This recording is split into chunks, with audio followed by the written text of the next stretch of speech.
From LinkedIn News, I'm Leah Smart, host of Everyday Better, an award-winning podcast dedicated to personal development. Join me every week for captivating stories and research to find more fulfillment in your work and personal life. Listen to Everyday Better on the LinkedIn Podcast Network, Apple Podcasts, or wherever you get your podcasts. Break language barriers instantly by translating up to 44 languages in real time with the HP AI PC, powered by the Intel Core Ultra processor. With the right tools, work doesn't have to feel like work. Learn more at hp.com/AI PC.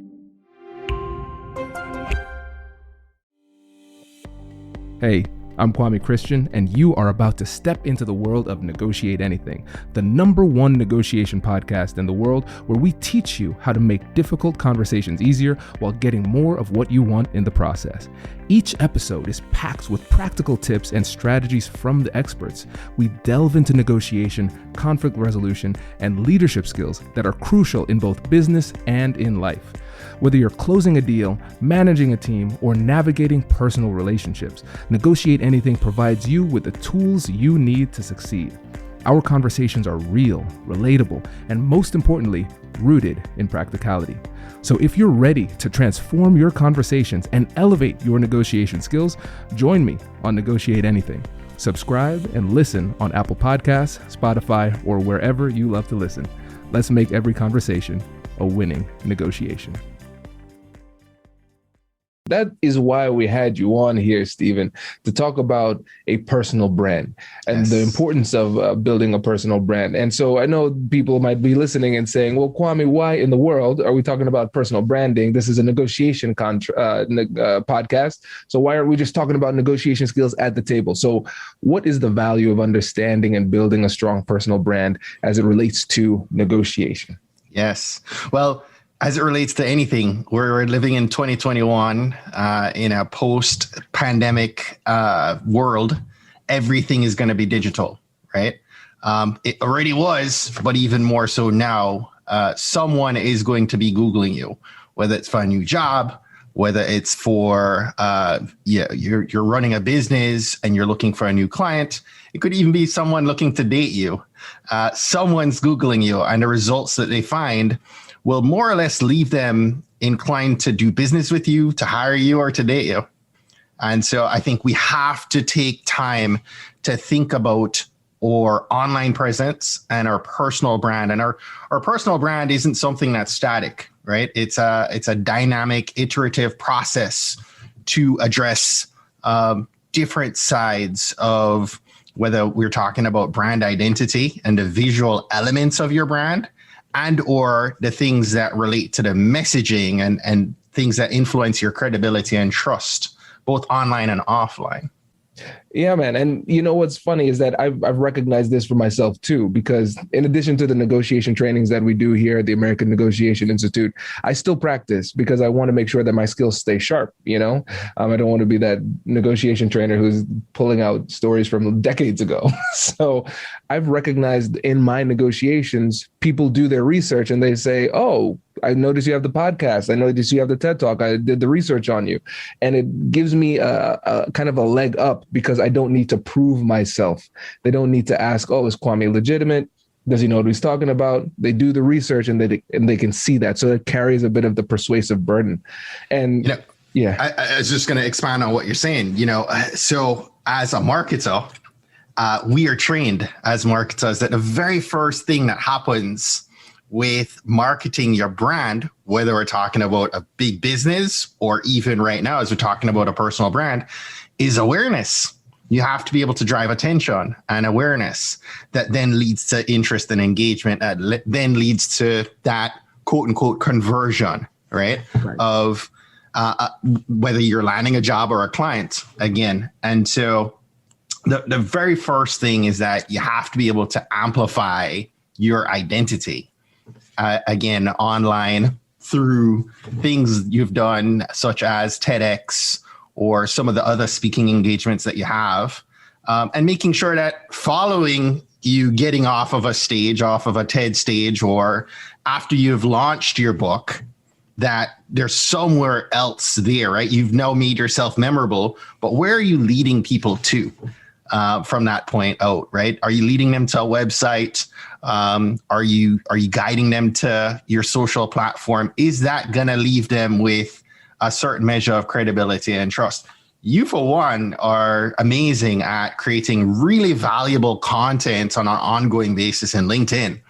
And so over time, over the last couple of years that you've been creating that content, you've been able to develop that credibility and trust, right?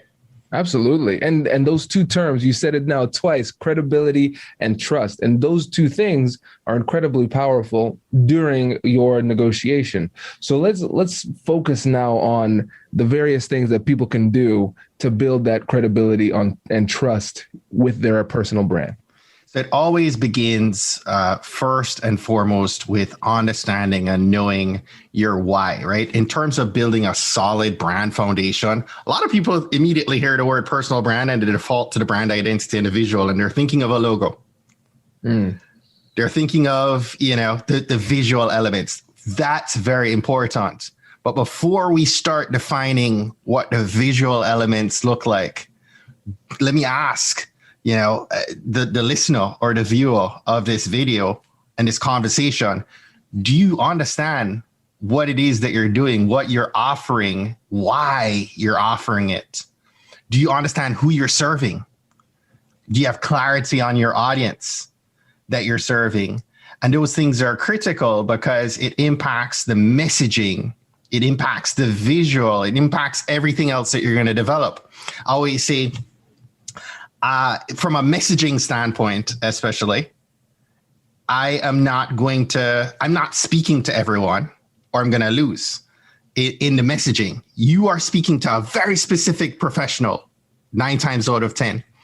But from a personal standpoint, if I'm communicating one message to my mom, to my wife, and to my daughter, right?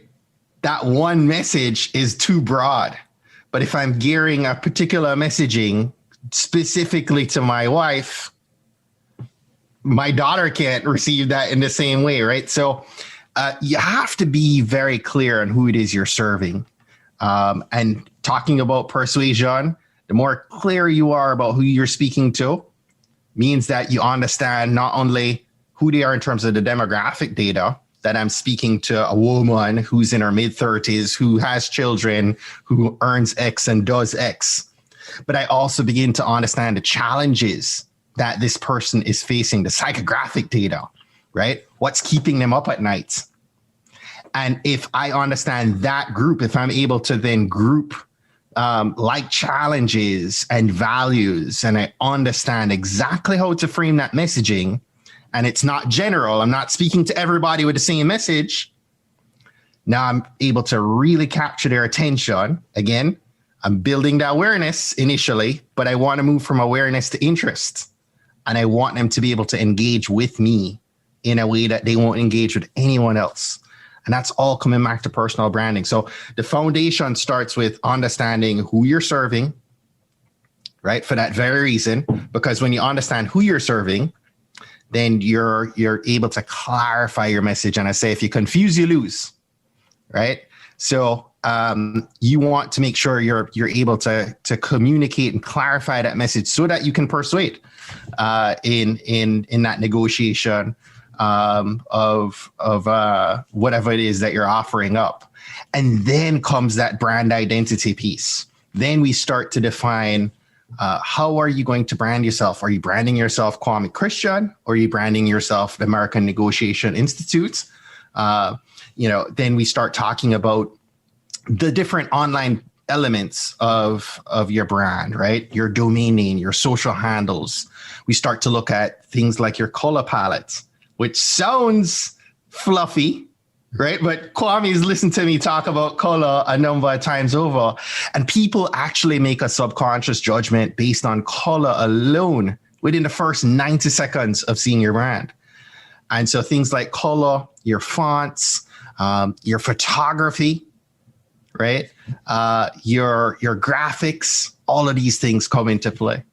Yeah. And well, let's talk a little bit about experiences and negotiations and how they help you with your personal brand, right? And so for me, and part of my story, it's a little bit of a dandelion tale because, again, first half was in private practice. You get out of law school, you know what you're going to do, and then the good Lord does this great thing called life, and your journey takes you in different places, across different practices, different jurisdictions. And so what was really important for me during those times was to build relationships with folks and establish trust with them, because I needed credibility with them, but to also do it in a way that I was true to myself. And as I work with professionals now, developing team members, mentoring and sponsoring different folks in the profession or across the country, the resounding theme of what is my personal brand becomes important. And so it becomes important because it's the centered space you can take yourself to in any circumstance. So early in my career, I did a lot of coal work, which was an interesting time. In the early 90s, there was a lot of strike-related violence, frankly, some of it fairly unprecedented for those times. And so, being a young gal starting out in the practice of law, you had to be ready to take on what you needed to, but you also needed to be resilient and adaptable and had to have a strong sense of self. Now, quite honestly, that gets interesting for me. I was lucky to have been raised in a family with parents who believed in me, and I thought I could do anything. And it was really interesting when I got out into the real world after law school to see that maybe the world didn't necessarily agree with that. And so one of the first situations I had, and there were a couple that were very formulative that I've learned a lot from and I've grown over the years to be grateful for, were just a couple of situations that I found myself in because I was willing to work hard. So one of them was during the time I was doing work in the coal industry, we had a strike occur, a wildcat strike, despite the fact that there was a collective bargaining agreement with a no strike provision that was in full force and effect. And so we found ourselves having to go to federal court to get an injunction, and in order sending the coal miners back to work. This was a big deal. Early in my career, I was so excited to do it. There were a few women, but not many women doing this work. And of course, on my side, for my client, my CFO, my CEO were men, as were my partners on the team. And so it was very exciting to be going to the federal courthouse to argue this motion. It was very, very important. So we get there and we go in, and the first thing that the judge does is the judge says, as we approach into the courtroom, I'd like to see the parties in chamber. And so I said, Your Honor, we really are going to need to go on the record here. And he said, well, I understand, but it's the court's practice to have you all come in chambers and let's have a conversation. All right, Your Honor. So we all proceeded in, and of course, our very worthy adversaries, union leadership, was present, as was my client. And so I explained the motion, and I'm making our points for the court's consideration. And then the judge says to me, Ms. McClure, I've heard what you had to say for your clients, and I'd like you to get the come hither look on your face and go up to the picket line and see if you can't get those gentlemen of the union to go back to work. Now, there's a lot of snickering going on in chambers. And I said, well, Your Honor, I'm not sure I know what the come hither look is, but I'll be glad, sir, to go up to the picket line and see if I can get these fine gentlemen of the union to go back to work. And so he says, all right, Ms. McClure, please report back to the court after you have done this. And if you're not successful getting them to go back to work, the court will consider granting your motion and sending in the federal marshals to help get these gentlemen back to work. So, it was interesting, and we can debrief later, but the rest of the story is I promptly leave with my clients. We're heading back to the office where there was another interesting event, and get back to the office, and then the discussion at the office with the clients and my partners is, what are you going to do? And I'm like, well, this is quite simple for me. I'm going to keep my word. I told the judge that I would go up there. And so now the issue is who's going with me. And we'll go up there and see the gentleman on the picket line and see if we can't reason with him and get him to go back to work. So they stood with me and we went up, and I get to the picket line and there's a fair amount of whistling and a couple of comments about me wearing shoes, and maybe I needed to get a frying pan and go home and do what other women do. And I talked to him and I said, now, gentlemen, you have a collective bargaining agreement. And I tried to charm them into understanding with great respect that we really needed him to go back to work or the court was going to intervene. That was met with a lot of snickers.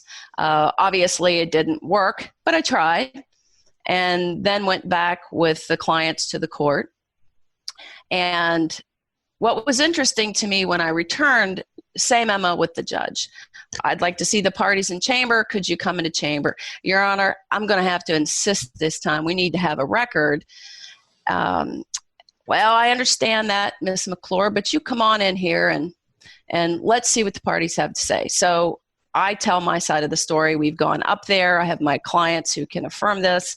And then I said, Your Honor, didn't work. They didn't go back to work, but I gave it my best shot. And then what the judge says to me is, Attorney McClure, changed from Miss McClure to Attorney McClure, then the court's going to keep its word. You've adequately argued the motion. The motion is granted. And bailiff, if you would bring down the federal marshals to go with Attorney McClure back up to the picket line to get these gentlemen to go back to work. So we did, and the gentleman went back to work. There's a lot to dig in there. One of them is composure in the moment. One of them is knowing who you are in the moment and continuing. And some of it's just overcoming, right? So make the best of the moment, turn that into an opportunity. And in that moment, it did not feel very good, to be quite honest with you. Like there's a part of you that thinks, oh my Lord, should I drop and run? But the other part of me thought, I know exactly what to do, and I'm not afraid to do it. I'm willing to invest in other people. And so I'm going to give my word to do this and then go keep my word. Now, one of the things that was very interesting to me, and at the time it didn't feel so good, as I've aged and practiced, I've looked back upon that and thought, even though it didn't feel like it in the moment, that judge gave me great opportunity to show what I was made of. And the fact that I could make my own decision, stand on my own 2 feet, not let it keep me off my game of representing my clients, but also receive and respect the positions of those who were not my clients, kind of cemented my brand. It did more than announce I had just arrived to the practice. It announced who I was in my practice. And I'm very grateful for that, because over my time practicing over the last more than quarter of a century now, working with others either on my teams or who were part of my clients in their organization or those I mentor and sponsor, I've worked with folks. Sometimes it takes decades to have an experience that helps you cement who you are and validate who you are, and then let you work towards it. And so I'm grateful for that. And it has translated for me in my career to, there is nothing I can't negotiate or won't negotiate, to my own personal standard. And so it freed me up a lot, I think, as a young woman who, first generation lawyer, from Appalachia, to figure out how to Marylandize folks. I wanted to move, not try to be somebody else, another woman, another man, but to figure out how to use the attributes and the blessings that the good Lord gave me to sort of Marylandize other folks, and help move them. Because, at the end of the day, negotiations is all about communicating, but it's deeper than that. You're moving people when you negotiate. When you communicate, basically in the highest categories, you're either informing people of information they need to know, or you're elevating things for action, right? So, or a combination of the both. But when you're negotiating, you're moving people. And if you want to move people, you have to move too. And so you've really got to have a good centered self. And I think you want over time a brand that allows you to flex your style and grow yourself and bring others along, but it's something that you can be true to regardless of industry, technical practice area, dispute, contract, marital bliss, whatever it is you're negotiating at the time. Hello, my friends. Before we get back to today's episode, I want to ask you a question. Have you ever wondered how to elevate your team's negotiation game and how you can help the folks on your team have better, difficult conversations? At the American Negotiation Institute, we offer transformative keynotes and workshops tailored to empower professionals with top-tier negotiation and conflict resolution skills. Whether it's a keynote for your next event or hands-on training for your team, we've got you covered. Don't just negotiate. Master the art with the American Negotiation Institute. Click the link in the description to find out more. Elevate, negotiate, and succeed. Introducing the HP AI PC, your powerful AI assistant. Easily search through personal files, gain valuable insights, and make smarter, more informed business decisions. Unlock the future of work today with the HP AI PC, powered by the Intel Core Ultra processor. With the right tools, work doesn't have to feel like work. Learn more at hp.com/AIPC. Yeah, this is fantastic. I love this story. And there's so many things to dig into, but just big picture. I like how you're able to blend the personal branding along with effective negotiation strategy. Because in that moment, it's difficult to do, because when you feel emotional, your mind gets focused on the thing that caused you to feel that emotional duress. And the thing that we want to do is immediately alleviate that emotional duress. And that's what leads us to make this mistakes in the moment. But you were able to take a big picture view and recognize not only what you needed to do strategically in order to get the outcome you wanted in this difficult conversation, but you were also able to do it in a way that improved your personal brand throughout the process. And I think what people often miss when we think about negotiation as a personal branding tool is that we think too short term. How can I be successful in this particular negotiation? And we don't take the time to say, how can this particular negotiation get me where I want to go in my overall career? And that's the difference between thinking tactically and thinking strategically. We have to have a grand strategy for our career and use negotiation as a tool to get there, while at the same time being mindful of what we need to accomplish in the moment for our respective stakeholders. Absolutely.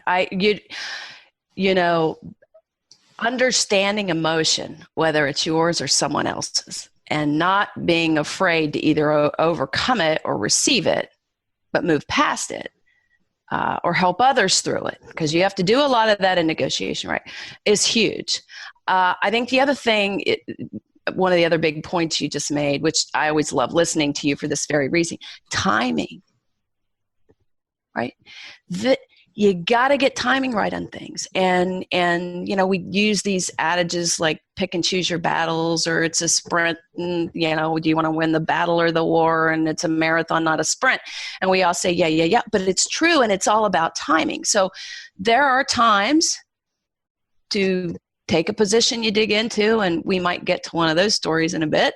And there are times to say, I might fly above this one right here, because there's a bigger issue to be accomplished. And when others see you do that yourself, there's something about that over my time in my practice that inspires and empowers others to give it their shot too. And so sometimes you don't want to rush quick over negotiation.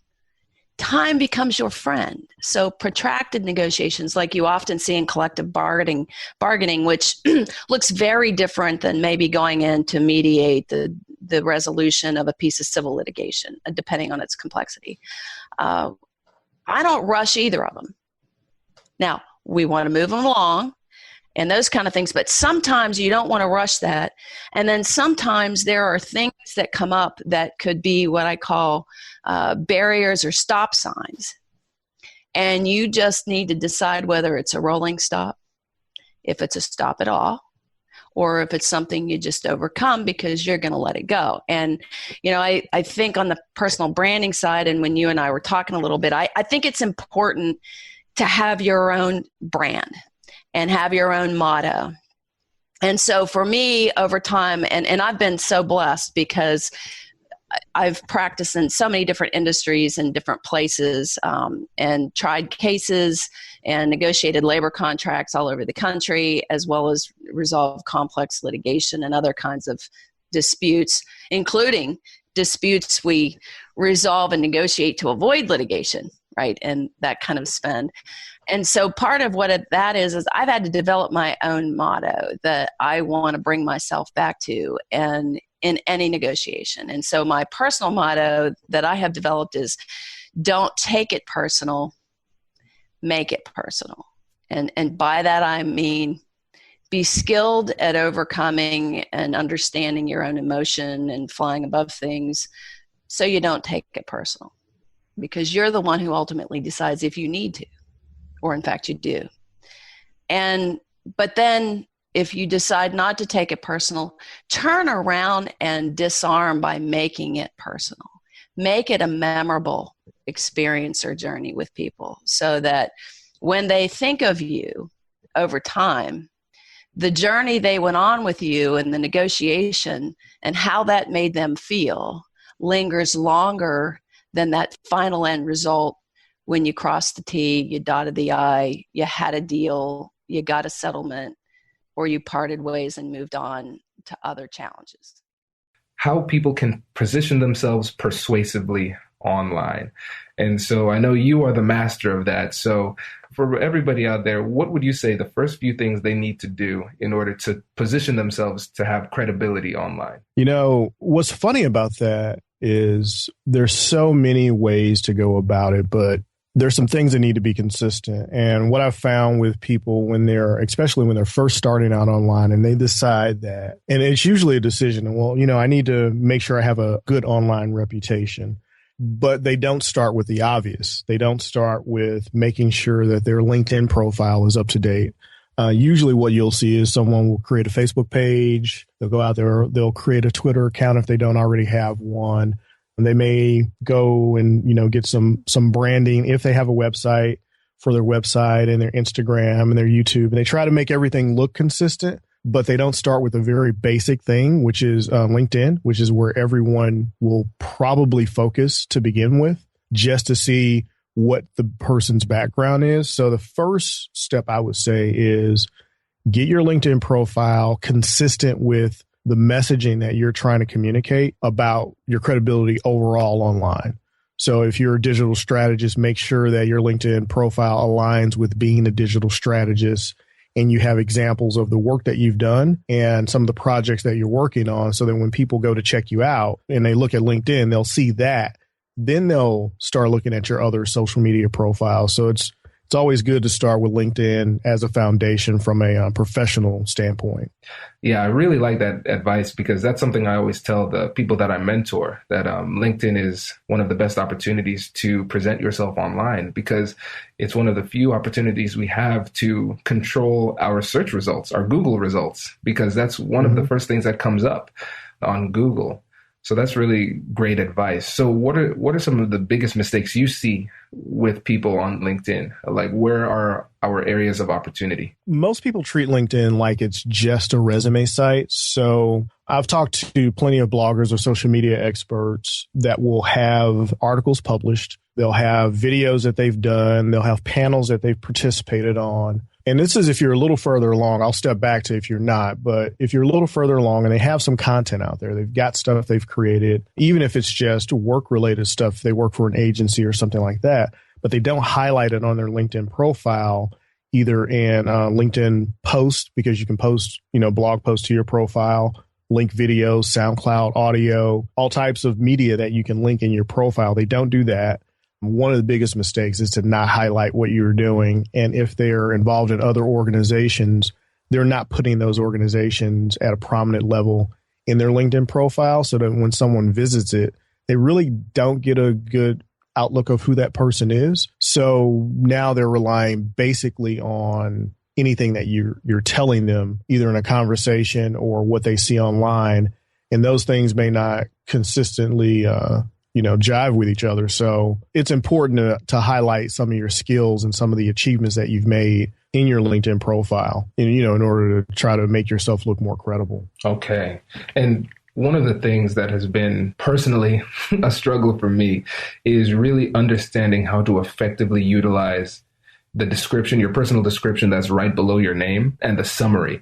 And I feel like that's an area of opportunity that people miss out on. I probably am missing out on it too. I personally am interested in hearing your take on how to utilize those particular areas. You know what's funny about that is I jump back and forth all the time with whether or not my description and my summary is what I want it to be.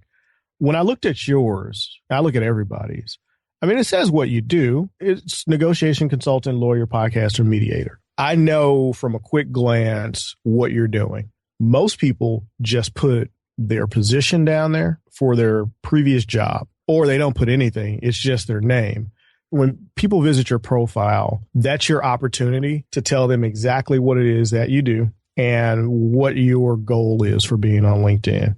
You can put it as a summary, or, whatever you want to put. Like for mine, it says author, social strategy podcast host, digital marketing strategist, speaker, and I have LinkedIn Profinder there. I need to change that. But, in a nutshell, I'm like, oh, okay, this is what he does. And then in my summary, I talk about exactly what it is that I'm looking for with a sort of call to action.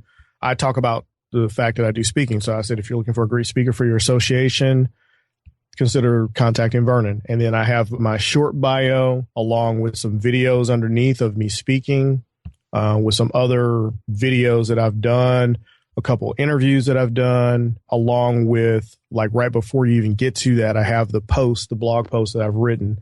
It's kind of going back to what I was saying before, and I don't want to repeat myself, but making sure that your branding basically is consistent across every part of LinkedIn. You want to, if you're trying to speak, let people know that you're a speaker. So that should be in your little short summary underneath your name and your title. And then right in your summary, you should also be repeating that information. And that will work as far as also increasing the chances that SEO is going to find you when people start searching. Hopefully that answers that question. Yeah. No. When you take the time, and not many people do. So when you take the time to define things like the color palette, things like your fonts, and why is your fonts important, Kwame? Well, there are certain font styles that communicate fun and happy, and others that communicate professional, and others that communicate, dramatic kind of energy, right? And we're looking at fonts all day, every day, whether it's picking up our phone, looking at, a sign on the highway, looking on Netflix. You're looking at different types of fonts, and they're communicating a different message every time. But the combination of fonts, the combination of colors, the combination of all these brand elements are impacting a cohesive footprint. When I land on Kwame, your LinkedIn page, and then I now come back to your web page and I see consistency from your LinkedIn to your web page. And now I happen to show up at one of Kwame's events, and all of your materials now carry the same elements. It's cohesive, it's consistent, it's professional. Again, it comes back to that piece, right? You don't come across in a way that leaves me questioning you. I believe on LinkedIn, there's over 650 million professionals on the platform. So it's probably that one platform where people actually go to either do business, learn about business, and are not necessarily distracted by anything else, right? If you're on Instagram, then there's a whole bunch of different things that you can see on Instagram, whether it's esports, Instagram models, whatever that may be. If you're on Facebook, that's mainly for family now. And then Twitter is a lot of news stuff if you curate it the right way. But LinkedIn has sort of had this special place of always being that professional platform that individuals go to, and they have that sort of stereotype of, I'm going here for legit content. Now, why is that important as well in terms of from a personal branding perspective? Think about it this way. When you're going to sell someone something, or if you're applying to a job and someone sees your name, the first thing that they're probably going to do is Google your name and just see what pops up, just to see if there's any red flags. And typically, the first thing that pops up is your LinkedIn if you don't have a website under your name or anything like that. And the reason that LinkedIn pops up so high is because of the domain authority that LinkedIn has. So if your LinkedIn game isn't on point, and that first link on Google, they click on it and they see the blue background or an unfinished LinkedIn page, then they might already start off with a bad stereotype in the back of their head of, does this person actually take their job serious? Do they take themselves serious, etc. So you basically just want to have your LinkedIn as that really good first impression. And that's why I think it's super important to have that profile set up, again, whether you're looking to sell something or find that new job. Absolutely. And I think about it in terms of negotiation too, because for people who know the show, I am very, very focused on preparation. We have to prepare. We have to prepare. I say it all the time. That's why I always talk about the free negotiation guides. Oh, this will be a good time to talk about the free negotiation guides. So if you go to AmericanNegotiationInstitute.com/guide, you can get access to over 15 different negotiation guides to help you prepare for your next negotiation: salary negotiation, car negotiation, just general business negotiation, introvert's guide to negotiation. We all have it there. But one of the things that I talk about there is the importance of taking the time and do your research on the person with whom you're negotiating. What are they about? What do they like? What don't they like? What are their histories? When we talk about job histories, we can look at their profile and see what their interests are in terms of where they're spending their time when it comes to pro bono activities and volunteer work. So it's just a treasure trove of information. And I feel like if you don't have a strong LinkedIn presence, you're missing out on an opportunity to shape the narrative about you, who you are in your career. Yeah, exactly. Especially from the professional perspective of things, right? That's why I think it's super interesting when you look at all the other social media. It's more for casual play for the most part. Whereas with LinkedIn, everyone knows when they're going there, it's usually to find a job or you're trying to sell something, and that in that B2B space, it's more from that professional atmosphere. So again, for your space, especially in sales, it's super important to have a good looking personal brand on that platform. The one thing that I would say is that if you are posting online, creating content online, take that content and put it on LinkedIn, especially like, for podcasters. I was shocked at the amount of traffic that I get from podcast episodes where I post a summary of the show notes as a blog post, along with the same cover art that I would use for the podcast. And I'll link a SoundCloud link to it, or Spreaker was working within post, but it stopped. I'm not sure what works now. I know YouTube works on LinkedIn. So if you upload the audio that you've done from a podcast along with an image, you can basically create a video with a still image that has the audio and then post that on LinkedIn as the episode so people can listen to it right within the post. And I was shocked at the number of traffic that I got from that for the podcast from LinkedIn. Yeah. Only other thing I would say is make sure you're taking advantage of the LinkedIn Pulse and posting there. Nice. I like it.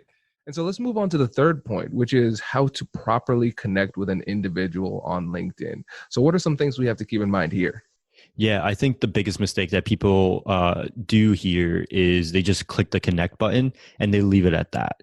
And especially on mobile, that's incredibly easy to do. But this is sort of the last thing that you want to do, because especially let's say you're trying to connect with me, right? I'm not necessarily Bill Gates or anyone huge like that, but I still get about anywhere between 20 to 30 connection requests every single day. So if you're not personalizing that invite, I'm most likely just going to cancel or click ignore. And if you continue to get ignores, then LinkedIn will sort of de-rank your profile and they'll consider you spam. So the way that you can up that sort of acceptance rate is by adding a personalized note. And the way that I like to do that is I try to go to people's profiles, find 1 or 2 connection points. Typically, you can find those on anyone who has a semi-completed profile, of whether it's the same school that you've gone to, same companies that you may have worked with or at, sort of things like that. And then put that in that personalized note when you're connecting with them so that they know that you spent a little bit of time researching them, so that they can feel like, oh, this person's not just going to spam me, or this person is not just going to try to sell me on something. That's how you can break that initial ice, so to say, with them. Yeah, that makes a lot of sense. And then I think this ties in really well with the point that you just made previously, which is having a profile that makes you look legit. And, right? Because if somebody that has no pictures is asking me to be a connection, I'm like, I don't know who you are, right? This makes a lot of sense. So I think that's a really, really great point. Congratulations, you've just joined an elite club. By listening to a full episode, you're now officially on the Negotiate Anything team. So welcome aboard. What most team members do is they subscribe to the podcast because that allows them to automatically get the latest episodes of the show. The best things in life lie on the other side of difficult conversations. Keep learning, keep practicing, and keep getting better. Your relationships will improve, your career will soar, and you'll have the confidence you need to get the most out of these crucial conversations. Again, thank you for joining the team. We're excited to have you, and I will see you in the next episode. I'll catch you later.